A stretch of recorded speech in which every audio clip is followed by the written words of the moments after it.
Olá pessoal, tudo bem com vocês? Aqui é o professor Diego Perli novamente e conforme prometido eu vou gravar uma videoaula aí para vocês mostrando um pouquinho de como que está a realidade do web design atualmente, né? Estamos em novembro de 2013, não querendo datar a aula, mas se algo mudou devido à data da aula aí e tentar dar uma geral. Gostaria de deixar claro que essa videoaula é para iniciantes, tá? Ou no máximo ali quem está no nível intermediário, gostaria de, né, se aprimorar mais aí, principalmente nomenclatura das coisas e tudo mais, e que ela vai ser teórica, tá? Então, já para não decepcionar você no meio do caminho, eu estou te avisando já no começo, mas ainda assim de suma importância para o seu entendimento na área. Você que já trabalha na área, às vezes fica perdido, né, no que está falando, ou está pensando em entrar nela e quer saber como é que funciona, aqui é o seu lugar, ok? Talvez ela fique um pouco comprida, é uma teoria bem grande, né, como se fosse uma palestra mesmo, mas aí eu particiono ela, dou um jeito de fazer isso caber no YouTube, ok? Bom, então vamos lá. Começando já na prática mesmo, opa, aí. Primeiro eu queria explicar para vocês como é que funciona a internet, né? Quem realmente só foi usuário até hoje, nunca trabalhou numa infraestrutura, alguma coisa assim. Eu peguei essa gravura na internet e o que ela está exemplificando é o seguinte: quando a gente acessa um site, a gente abre ele no nosso navegador, digita o URL, dá o Enter e acessa lá na barra de endereço, é feita uma solicitação. Tá? Sempre a galera exemplifica como se fossem ruas, pistas, né? Mas são cabeamentos, tudo, né? na via da internet, e é feita uma solicitação para o computador onde esse site está hospedado. Esse computador a gente chama de servidor. Servidor nada mais é que um computador, vamos dizer assim, grandão, né? Mais potente, com um sistema operacional bem direcionado para isso, né? Como Linux para lado de servidor, né? Ou até o Windows Server. A Apple tem um também, mas é pouco explorado, mas é mais voltado para... Então, ele fica hospedado no servidor, esse projeto. Veja bem, não existe esse negócio de que o site está na nuvem, está flutuando, está na internet. Em algum servidor tem que estar. Em algum lugar tem que estar, tá? Em algum computador, em algum HD, essa informação tem que estar gravada. E o site também. Então, olha só, quando você digita uma informação na internet para fazer essa pesquisa, essa busca, ou acessar essa página, ele tem que ir até o servidor onde essa página está hospedada. Isso através daquele nome que a gente digita, que a gente chama de domínio, né, que é o nome reservado para o site, né. Esse nome é convertido em números, e isso através de uma outra sigla. A gente vai ter muita sigla chamada DNS, que é Domain Name System.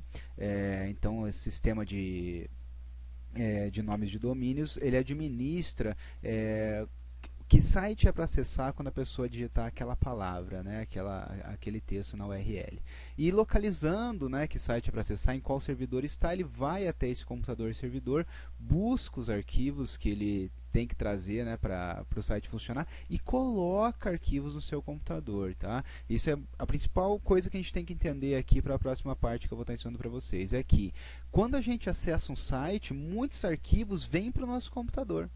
Eu lembro que quando eu tinha um computador bem antigamente, 98, sei lá, um AMD K62 lindo, minha primeira máquina, ele tinha acho que 10, 20 GB de HD. Penso que é isso hoje, né? A maioria dos pendrives já tem mais que isso. Então, constantemente, eu acessava uma pasta chamada C2 Windows e Internet Temporary Files, né, os arquivos temporários da internet. Daí tinha outra lá também chamada Cookies, e ela estava cheia. E esses arquivinhos, na verdade, são leves, não pesam o seu computador, não precisa se preocupar mais com eles hoje, mas antigamente a gente se preocupava por ter tão pouco espaço em disco, né, para poder fazer as ações diárias. Então eu ia lá e limpava a pasta, deletava tudo. Hoje em dia a gente pode fazer isso até via o próprio navegador, não precisa acessar a pasta, né, ou até um atalho que é o Ctrl F5, né, que já limpa todas essas informações que estão na sua máquina, né. Ao invés de só F5 para atualizar, dá um Ctrl F5 no Chrome que funciona. Ou você pode acessar lá o menu e tudo e pedir para limpar todos os arquivos temporários, né? Então, olha só, a gente acessa um site, ele busca arquivos, vamos dizer, não é bem isso, eu estou colocando numa linguagem bem simples para você entender, mas é como se ele desse um Ctrl+C lá, copiasse uns arquivos e colasse na sua máquina nessa pasta temporária. Significa que quando você está navegando no site, dependendo dos arquivos, como a gente já vai entender, ele está acessando os arquivos ali na sua máquina mesmo agora, né? Ele está consultando a sua máquina, os arquivos que foram trazidos lá do servidor, né? E sempre que você acessa uma página nova, ele volta lá, acessar e trazer as páginas que devem ser abertas, né? E fica funcionando no seu computador. Isso a gente chama de cache. Tá? A informação está cacheada, a informação está aqui na sua máquina e às vezes você precisa limpar o cache, deletar esses arquivos temporários para poder conseguir trabalhar tranquilamente, né, na sua máquina, né? E ver as atualizações que foram feitas no site. Bom, entendido isso, vamos passar uma linha divisória aqui entre servidor e usuários que estão acessando o site que está hospedado no servidor. Lembrando que esse servidor, geralmente a gente paga um aluguel por mês, vamos dizer assim, para hospedar o site, né? Uns 15, 20, 30 reais, dependendo do servidor, para ter um espacinho ali naquele computador, geralmente uns 100 mega, 500 mega no máximo, ter um espacinho nesse computador aí para poder hospedar os nossos arquivos, que são o site funcionando, né? Que é o site funcionando para as pessoas poderem acessar através do servidor. Bom, passada essa linha, essa parte de cima a gente costuma chamar no dia a dia, um dos meus principais focos nessa aula hoje é te ensinar vocabulário, gente. Te ensinar não só um funcionamento, mas também a saber conversar e saber entender quando as pessoas estão conversando, saber entender quando você lê um artigo e tudo mais, saber entender esse monte de sigla que tem, né? Então, vamos focar também nisso. Essa parte do servidor a gente vai chamar de server-side, ou back-end, né, o lado do servidor. E a parte que está aqui no seu computador a gente chama de client-side, ou front-end, né, a parte do cliente, a parte sua aqui do seu computador acessando. Ok? Server-side back-end, que também hoje é uma profissão, né? Quem trabalha com back-end, os programadores e tudo mais, e front-end, que particularmente é a minha profissão, que trabalha aqui com as coisas do lado do cliente. Ok? Bom, vamos entender um pouquinho então as linguagens que a gente usa para escrever um site, para criar uma página na internet, e a diferença entre elas, o que muda entre uma e outra. Veja só, a gente tem uma linguagem que se chama HTML, que é a sigla para Hypertext Markup Language. A linguagem mais comum da internet, né? Todas as páginas de internet são formadas, né, ou grande parte das páginas comuns são formadas via HTML, e é principalmente a linguagem de marcação. Ela diz, ó, aqui tem uma imagem, aqui tem um link, aqui tem um parágrafo, aqui tem um título. Ela faz marcação, não é uma linguagem de programação, ela é muito simples para isso, né? Ela não desenvolve funções, você não cria coisas, né? Não cria funções novas, essas coisas, ela só marca, ela fala aqui está tal coisa, aqui está tal coisa, faz demarcações para você.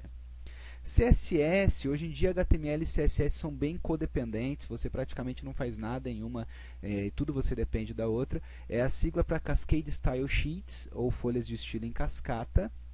E é como a gente estiliza os sites hoje, né? A gente faz toda a aparência da página, toda a estética da página, cor de fundo, cor de letra, o jeitão do topo, o jeitão do menu, e a gente também estrutura a página hoje via CSS. A gente vai lá e fala, ó, o topo é para se comportar da seguinte forma, para ficar no centro e ter tal largura, tal tamanho, o menu é para se comportar assim, as colunas de conteúdo assado. Então o CSS ele também faz toda essa estrutura da página.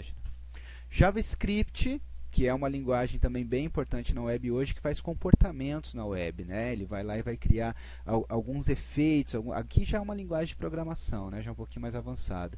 Ele vai criar funções, vai criar efeitos, vai criar variáveis para a gente poder criar às vezes um menu em sanfona, um slider, um banner, esses efeitos mais bacanas assim que a gente interage mesmo na web hoje, eles são necessários via JavaScript. Aquilo que eu muito ensinei para vocês nas outras videoaulas, quem me acompanha aí no meu canal do YouTube já há algum tempo, nas videoaulas de Flash, hoje é feito via JavaScript, né? Na verdade, muita coisa é feita via uma biblioteca JavaScript, que não deixa de ser JavaScript, que é o jQuery, né? PHP PHP é uma linguagem bem dinâmica, bem versátil, é uma linguagem de programação, uma das mais usadas hoje, principalmente aqui para a web, né, eu digo. E sem PHP a gente não consegue fazer que a página seja possa ser atualizada pelo cliente, possa ver aquela programação mesmo para pedir, ó, aqui vem o telefone do cara, aqui vem o endereço do cara, e isso o próprio cliente vai lá e cadastra num painel administrativo. Ou sem PHP a gente não conseguiria nem fazer um formulário ser enviado direito, como eu ensinei nas videoaulas que vocês acompanharam aí, de criando um formulário completo, né? Então, PHP de suma importância, o estudo, principalmente para quem quer se voltar mais para o back-end, mais para a programação, o estudo do PHP para fazer sites dinâmicos, sites mais complexos, né? MySQL ou PostgreSQL são bancos de dados onde vão ser armazenadas informações como o seu login e a sua senha, ou os dados de cadastro que você fez no site, né? Então, dados, eu não gosto de dar esse exemplo porque não é muito assim, mas só para ficar bem simples, pensa num Excel gigante, né? Várias tabelas, e daí vai lá e faz uma consulta, como se fosse um Ctrl F da vida do Excel, né? Vai lá e consulta alguma coisa, pesquisa aquele e-mail, vê se a senha bate, né? Então esse é o MySQL, PostgreSQL, resumidamente, né? Bom, quando a gente fala dessas três linguagens, se você parar aqui, ó, HTML, CSS e JavaScript, a gente está falando de linguagens client-side. Resumidamente, são linguagens que elas rodam do lado do cliente. São esses arquivos, o arquivo HTML, o arquivo CSS, o arquivo JavaScript. JavaScript hoje tem uma exceção, que é o JavaScript, o Node.js, né? Que é um JavaScript novo aí que roda do lado do servidor. Mas a quem essa exceção, em geral o JavaScript e o CSS e HTML vão funcionar sempre do lado do cliente. Ou seja, vai ser baixado para o computador do usuário e ali os arquivos serão executados e o usuário poderá acessar, né, com mais dinamismo aí a página. Já o PHP e o MySQL são linguagens que rodam do lado do servidor. É preciso instalar no servidor o PHP, o banco de dados, configurar certinho, para daí você conseguir fazer funcionar. Por isso, muito cuidado quando você contratar um servidor e quiser que a página seja dinâmica, ou quiser que seja um WordPress, ou quiser que tenha formulário. É necessário ver se esse servidor tem suporte a PHP, tem suporte a MySQL, né? O WordPress precisa de MySQL também para funcionar, então precisa haver um pacote mais completo mesmo que o servidor ofereça para você adquirir e poder ter esses outros recursos, né? Se fosse simplesmente um site institucional, estático, sem painel administrativo, você conseguiria fazer bonito, bacana, tranquilamente via HTML, CSS e JavaScript, utilizando só as linguagens de front-end, né? Mas qualquer coisa a mais, assim, mais dinâmica, vai ter que entrar numa programação, ok? Bom, então resumidamente, para fechar isso aqui, quando eu falar HTML, você pensa em marcação e conteúdo, texto, imagem, título, parágrafo, esses conteúdos mesmo vão ser todos inseridos via HTML. Quando falar a sigla para você CSS, falando de estilo e estrutura. Essa estrutura hoje também é chamada de tableless, que seria fazer a estruturação da página sem tabelas, pois antigamente, nos anos 90 principalmente, infelizmente, ainda hoje em 2013 você acha uns perdidos assim, os sites eram estruturados todos em tabela, né? Mas depois lá da documentação em 1998 do CSS2, depois de 2000, 2001 do CSS 2.1, se tornou possível a gente estruturar sites via CSS, uma técnica chamada tableless, e uma técnica bem bacana, bem gostosa de trabalhar. Possivelmente, futuramente gravarei algumas videoaulas aí conversando com vocês sobre tableless, tá? Então, a estruturação da página também é feita, ou seja, menos tabela hoje, sem tabela, também é feita via CSS. Falou em JavaScript, falou em comportamento, falou em aqueles efeitos mais dinâmicos, mais rápidos, né? Não só velocidade, mas eu digo aqueles efeitos que o usuário interage, clica, vê, né? Tem uma barra de tempo e tudo. Então, tudo isso a gente pode fazer via JavaScript, né? Fica bem bacana, bem leve, bem fácil de atualizar, tá? Mas aí já mais uma linguagem mais complexa um pouquinho. PHP para páginas dinâmicas, formulários e muitas outras coisas. Eu estou resumindo aqui. O PHP é bem versátil, tem sistemas, às vezes, na intranet dentro da empresa. Quando eu falo intranet, você pensa que a empresa tem o servidor, aquele computador servidor, dentro da empresa, né, dentro da própria empresa. Por isso, intranet. intranet, né? Ele tá com o servidor ali na empresa, computador, e daí o sistema é acessado internamente, mas está no servidor. Então, às vezes tem uma intranet da empresa funcionando toda em PHP, existe sistemas todos. Então, PHP é bem bacana, bem versátil aí de programação web, né? E falou em MySQL ou PostgreSQL, se você me perguntar a diferença, eu como front-end não programador, eu vou dizer que na prática, na nossa empresa a gente usa mais Postgre, né, em projetos maiores, projetos mais e-commerce grandes mesmo, e MySQL mais para WordPress, para coisas menores, né? Mas isso na estrutura nossa aqui, né? Não vale para, não tô defendendo nenhum nem outro, né? São dois bancos de dados bacanas aí para se trabalhar, ok? Muito bem. Só ver isso aqui que você está vendo na tela agora e pronto, acabamos a aula. Então, alguns tópicos aí, rapidamente, para a gente conseguir falar a língua do web design, né? Para eu conseguir falar a língua desse assunto, desse tema tão abordado hoje em dia, mas conseguir entender esses termos que a gente usa no cotidiano e entender o que a pessoa está falando quando fala aquele termo. Então, vamos lá. Quando eu falo indentação, muita gente fala identação, eu pesquisei e o Google me promete que é indentação, tá? Então, mas cada um tem uma teoria de como se pronuncia isso aí. Veja bem, um código HTML, como eu coloquei aqui no exemplo, ele pode ser escrito todo numa linha só, tudo misturado, né, tudo juntinho, sem precisar de nenhuma organização. Mas ia ficar muito complicado para a pessoa entender e atualizar esse site. Então, por isso que a gente dá esses enters, esses tabs, esses recuos no código, para que fique mais fácil, mais entendível do ser humano. Não que o navegador precise. O navegador é aquele programa que só faz uma coisa, ele interpreta esses dados que vieram do servidor, né? Interpreta ali o HTML, CSS, JavaScript, PHP e exibe de forma gráfica e visual para você. Então, para ele não faz diferença se você fez tudo numa linha só ou se você deu esses enters e tabs. Talvez pese um pouquinho mais na página, por isso sempre aconselho se comprimir no final, tem alguns compressores de código aí para ficar um pouquinho mais dinâmica a página, mas você pode dar tab e enter e organizar o código de forma que você, e até não só pode como deve, né, para ficar bem mais fácil de você trabalhar, não crie problemas para você mesmo, ok? Então isso chamamos de indentação. Semântica. Semântica é o nome que a gente dá na língua portuguesa para o significado das palavras, mas no web design a gente chama de semântica você usar um elemento para aquilo que ele foi feito para ser. Ou seja, eu falei para vocês que nos anos 90 usava-se muita tabela para estruturar site. Tá errado? Funciona? Funciona. Tá errado? Tá. Por quê? Porque não é semântico. Como assim? Não foi para isso que a tabela foi feita para ser. A tabela foi feita para conter dados tabulares, para ter uma tabela de preço, uma tabela de filiais da empresa, uma tabela de características do produto. Quando você... Veja, também tem aquele cara extremista, não, tabela é sempre ruim. Claro que não.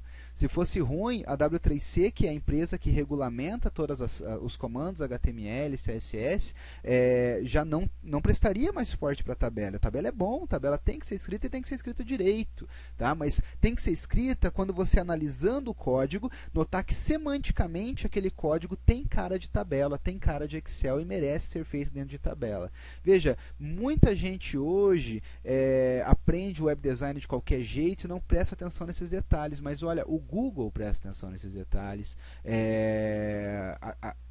a velocidade da página presta atenção nesses detalhes, a acessibilidade, às vezes, de deficientes visuais, deficientes motores, levam em conta esses detalhes. Então, você precisa usar semântica. Tem tags, por exemplo, HTML, comandos HTML, que devem ser usados só para título. Nunca para um texto, nunca. Só para quando tiver cara de título. Tem algumas outras tags que são para lista, quando você está listando alguma coisa. Tem outras para parágrafo. Então, você deve usar as tags para aquilo que elas foram feitas para ser. Sempre. É semântico e não é só para o código ficar mais bonitinho, também.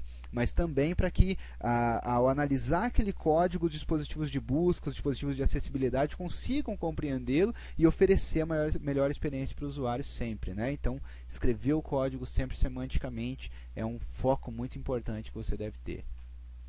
Sintaxe, outra palavra aí hoje. Sintaxe é o jeito de escrever cada linguagem. Então veja, no caso do HTML, escreve-se assim, você faz flechinha assim, né, maior que, menor que, e tudo que você escreve entre a flechinha aberta e a flechinha fechada, a gente chama de tag, que seria a etiqueta, seria um comando, seria a marcação, né? Você fala, ó, aqui entra a imagem, aqui entra negrito, aqui entra um parágrafo, aqui entra um título, então você pode fazer uma tag que dá esse comando que vai ser interpretado pelo navegador da forma correta daí.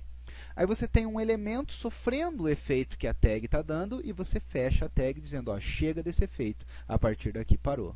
Tá? Algumas tags não é possível só com ela expressar todo o comando que ela queria. Por exemplo, tag de imagem, você fala assim, insira uma imagem aqui, tag img.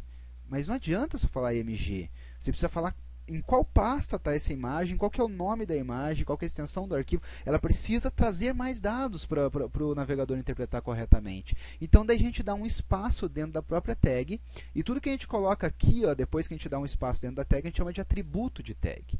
Esse atributo geralmente tem um igual e um aspas, simples ou duplas, mais costumeiro aqui aspas duplas, e dentro dessas aspas o valor do atributo. Esse é o nome das coisas aqui, ok? Tag, atributo e valor.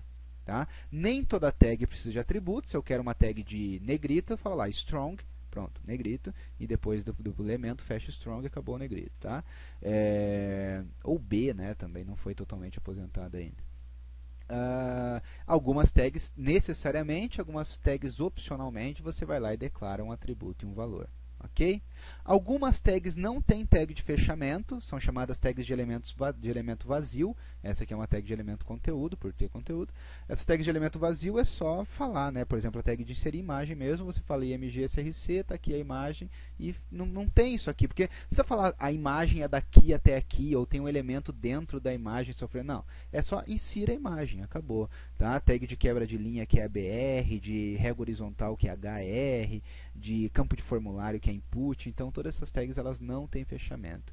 E umas raras exceções de atributos, só estou falando de exceções aqui, atributos que não têm valor, chamados de atributos booleanos, como atributo checked, para falar que aquela caixinha de formulário que você clica e marca aquele Vzinho dentro, sabe?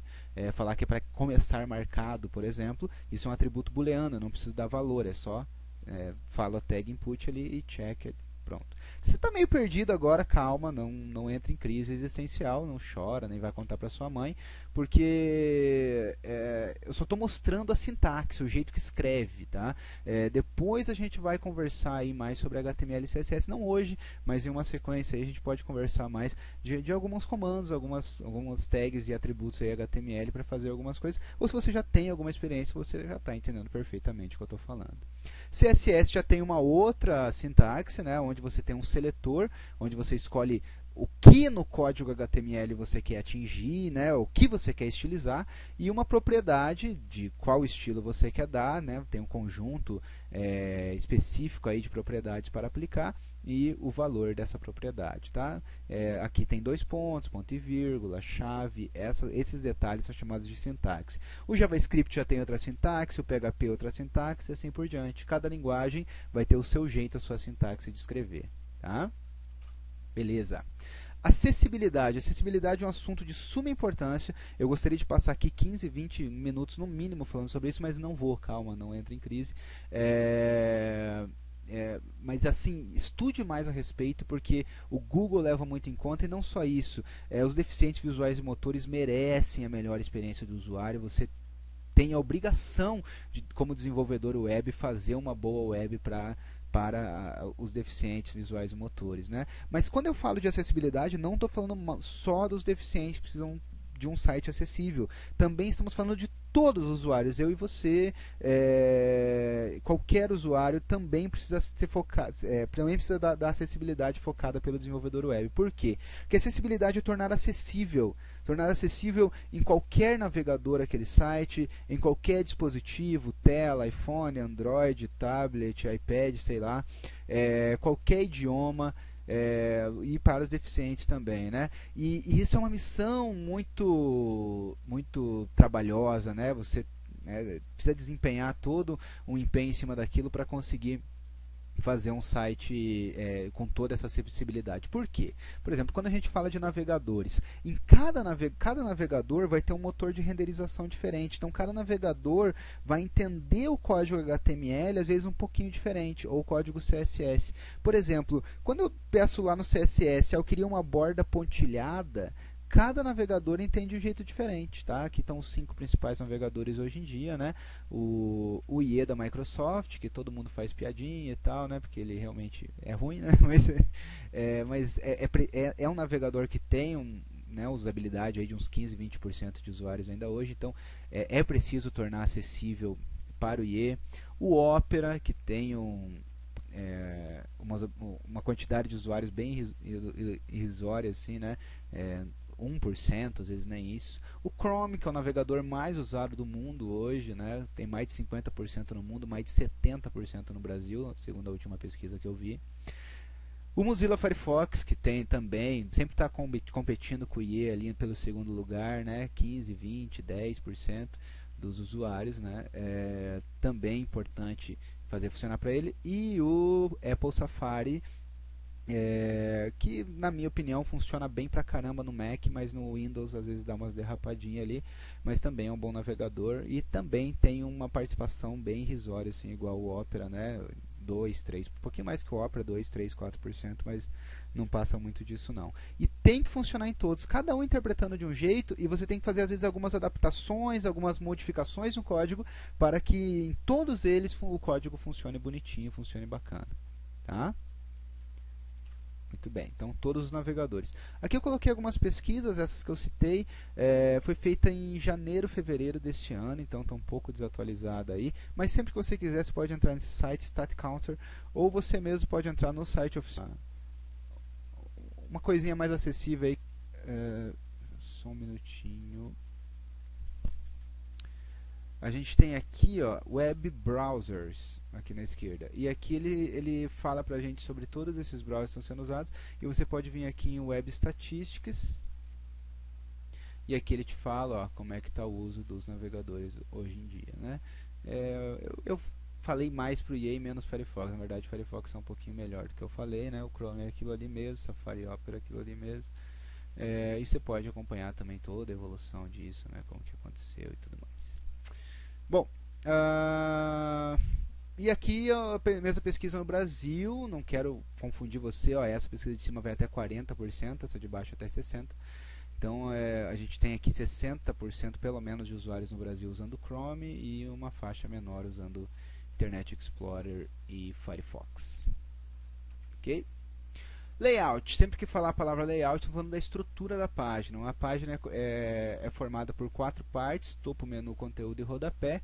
E a forma que essas etapas serão estruturadas a gente chama de layout. Tá? Aqui alguns termos que começaram a ser falados agora em 2012, 2013, ganhou uma repercussão maior, que é o layout responsivo e layout fluido, já que a gente está falando de acessibilidade. É algo bem focado em acessibilidade mesmo. Tá? Layout responsivo, essa palavra veio da arquitetura responsiva e é aquela arquitetura que responde ao usuário. Você entra numa sala, a luz acende, você chega em frente de uma porta, a porta abre, então responde ao usuário. O layout web responsivo é aquele layout que também responde ao usuário. Como assim? Quando você acessa do seu iPhone, do seu Android, sei lá, um site normalmente, é uma experiência de lixo, né? Você vê ele tem aquele efeito de zoom out absurdo, assim, você vê o site bem pequenininho, bem no meio da tela, é bem ruim. E quando se usam técnicas hoje para fazer o site ser responsivo, significa que o desenvolvedor teve todo um trabalho, né? O designer primeiro teve todo um trabalho para planejar e desenvolver as telas para cada dispositivo, né? Como que esse site é para ser num computador, num tablet, num celular, por exemplo, e daí você vai lá e tem todo o trabalho também para fazer todo o código de como que é para ser no computador, no tablet, no celular. Tem várias preocupações, várias questões de user experience, né, UX, de você pensar na experiência do usuário, pensar qual vai ser a melhor experiência dele utilizando aquele dispositivo. Então, layout responsivo dá um trabalhinho aí, dá para cobrar bem ainda em cima disso, né? Sei lá, 50% do valor do projeto, dobro se o cliente estiver disposto a pagar, para que o site fique funcional em tudo que é dispositivo. Isso hoje, eu acredito que daqui a alguns anos, fazer layout responsivo vai ser primordial, vai ser para tudo que é projeto, aí vai ser necessário fazer uma boa adaptação desse código para todos os dispositivos, visto que os dispositivos hoje só crescem, né?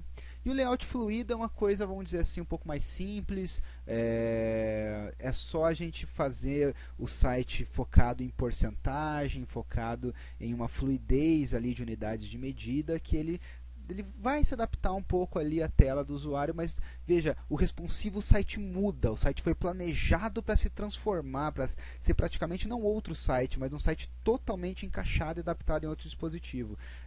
O menu se quebra, fica mais acessível, fica tudo responsivo. Já o fluido não, né? Ele só flui ali dependendo do tamanho da tela do usuário, né? Aqui uma pesquisa tirada da internet de como que está o uso de dispositivos móveis, aqueles modems e tablets no Brasil. Acredito que hoje possa estar um pouquinho mais aí, essa pesquisa acho que é de março, abril desse ano.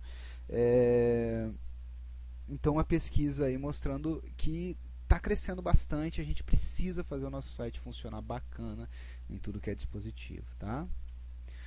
Aqui um exemplo, é claro, só quem entende um pouquinho de tables vai entender esse exemplo aqui, do que seria o layout fluido, né, só trabalhando ali com largura mínima, largura máxima e dando valores de colunas e de estrutura toda em porcentagem.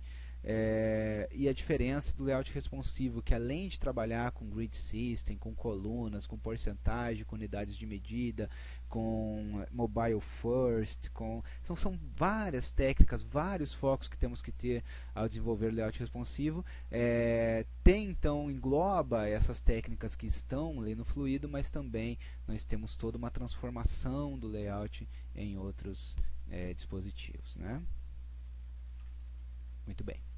Tipos de site, dinâmico, estático e multimídia. O que é isso? Um site dinâmico é um site que usa PHP, que usa essas linguagens que tem um painel administrativo para o próprio cliente atualizar o site dele. Isso a gente chama de CMS, Content Management System. Tá? Os mais famosos CMS aí, né, que você ouve falar é o WordPress, o Joomla e o Drupal, né? Principalmente o WordPress, que não para de crescer, é uma ferramenta muito bacana, eu gosto bastante de trabalhar com ela, e oferece essa possibilidade de você fazer o site, mesmo às vezes até sem entender tanto de programação, tanto de PHP, você fazer o site bem dinâmico para o próprio cliente atualizar, né? Ou às vezes a empresa tem o seu próprio CMS, né, desenvolvido lá, para o cliente poder acessar e atualizar o seu projeto, né? Então isso a gente chama de site CMS. O site estático seria aquele site institucional, nem um hot site. O hot site ele pode ser dinâmico, né? Mas aquele site que não precisa de uma página administrativa. Vamos dizer, o site de uma pessoa física, de um contador, de um médico, às vezes não precisa de tanta atualização tão frequente, né? Não tem venda online, não tem formulário, é só para constar ali na internet. Então você pode tranquilamente desenvolver esse projeto e fazê-lo bem bonito e bem bacana via HTML, CSS e JavaScript apenas, fazendo um site moderno, interessante, né? Claro, sem o dinamismo que o PHP possa oferecer. Ou às vezes você faz ele meio estático, meio híbrido, né? Meio estático e com um formulário para ser dinâmico, né? Com algumas etapas ali onde o cliente possa acessar facilmente. Então dá para também brincar um pouquinho dos dois, né? E o site multimídia que veio a falecer, né? O site em Flash ele foi uma hype, assim, uma bagunça muito grande na internet, né? Durante, sei lá, 2000, 2001 até 2008, 2009, 2010, todo mundo só falava, faz o site em Flash, quero o site em Flash, isso e aquilo. Hoje em dia não se fala mais, e a própria Adobe, se você entrar hoje e pesquisar lá Adobe Flash CC, eles nem citam mais muito, isso aqui serve para fazer site, coisa da web, né? Eles falam, isso aqui é uma ferramenta para jogos, né? Ainda é uma boa ferramenta, mas mais voltada para outras coisas, né? Porque hoje, veja, a primeira porrada que o Flash levou foi em 2007, quando Steve Jobs, na minha opinião, né? Quando Steve Jobs, não quero entrar nessas brigas que vocês ficam que nem os malucos brigando Apple e Google e não sei o que, eu acho uma perda de tempo isso, mas na minha concepção, a primeira porrada que o Flash levou foi quando o Steve Jobs lançou em 2007 o iPhone 1 sem suporte a Flash Player, que é o que é necessário para o Flash rodar, e foi um estouro muito grande, né, o iPhone, depois teve as suas continuações, ainda mantendo sem suporte, até porque um site em Flash ele é pesado, ele é difícil de atualizar, ele é difícil de fazer indexação do conteúdo ali em dispositivos de busca, então é mais complicadinho de trabalhar, fazer um site nele, né? Então não é muito moderno mais, então por isso foi cortado fora aí, né, do iPhone. Depois o Android em 2010, não sei a quantas andam, uma hora eles têm suporte Flash Player, outra hora para, outra hora tem de novo, outra hora para, então eu acho que atualmente eles têm suporte Flash Player novamente. E eu acredito que essa questão do dispositivo móvel foi a primeira porrada aí que acabaram levando o Flash, né? Depois, na sequência, quando saiu o jQuery, CSS3 com a possibilidade de fazer animação de forma leve, bacana, então tudo que o Flash trazia pra gente, os banners, as músicas, tudo isso hoje a gente consegue via HTML5, CSS3, JavaScript. Então, tendo outra saída mais leve, melhor, acaba ficando difícil aí para a vida do Flash. Hoje, então, uma ferramenta mais focada para jogos, né? Então, o site multimídia a gente pode esquecer hoje em dia, tá? E fica impossível multimídia e tudo essas coisas, responsivo e todas essas coisas nele, então melhor não. Só falando de siglas agora para finalizar, estamos terminando, calma, não feche o vídeo ainda.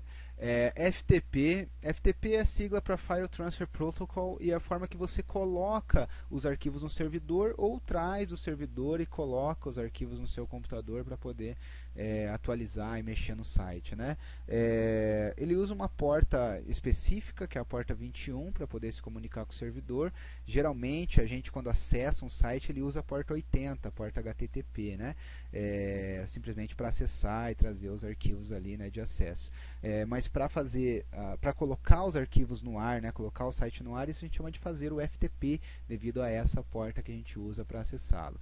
E a gente usa programas, às vezes, como o FileZilla para fazer esse FTP, ou o próprio Dreamweaver tem a parte lá para fazer FTP via Dreamweaver, ou às vezes até pelo Windows Explorer você consegue, ou às vezes o servidor tem o Web FTP para você fazer, então tem várias formas de você inserir os arquivos no servidor para poder ser acessado pelo usuário, né? É uma coisa bem tranquila de fazer, você faz ali em 5 segundos mais ou menos, arrastar uma pasta de um lado para o outro da tela e pronto, só deixar ele fazer o resto. Às vezes o cliente acha que é mais difícil, deixa que ele conviva com essa ilusão, né? Que é uma mágica terrível colocar os arquivos na internet, mas na verdade é bem tranquilo e bem simples, tá? Mais uma sigla para encerrar, SEO. SEO é a sigla para Search Engine Optimization. São técnicas e recursos, eu já citei alguns aqui hoje nessa aula, para poder melhorar a indexação no dispositivo de busca. Como assim? Poder melhorar os resultados no Google, principalmente, né? E existem várias técnicas, começando on-page mesmo, né, dentro do site, você pode colocar ali keywords, meta tags, fazer o código bem semântico, bem indentado, bem bacana, bem focado para a web, não utilizar subdomínios, né, para trazer um outro site no celular e tudo, e sim utilizar URLs amigáveis, né, através das técnicas das media queries, que é do layout responsivo, né?